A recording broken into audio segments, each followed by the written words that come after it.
Hi mga ka-triplets! For today's video, panoorin natin kung magiging successful si Bella na gisingin na naman si Chloe.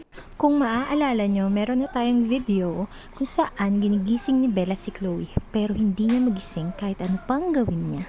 Kaya naman ang videong to ay tatawagin nating Operation Gisingin si Chloe Part 2. Unang subok, mag-ingay gamit ang playpen.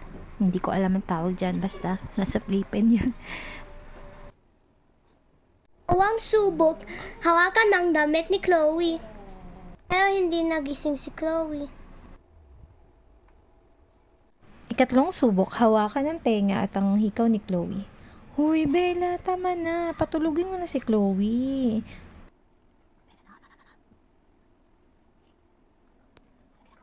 Tinawag ko pa siya para sawayin pero ayaw pa rin niya magpaawat. Ano naman si Alexa, pinapadede ni Mommy. Kahit anong saway ko kay Bella, hindi pa rin siya huminto. Operation Gisingin si Chloe Part 2 failed. That's all for today's video. Please follow us on our social media accounts. Thank you, bye!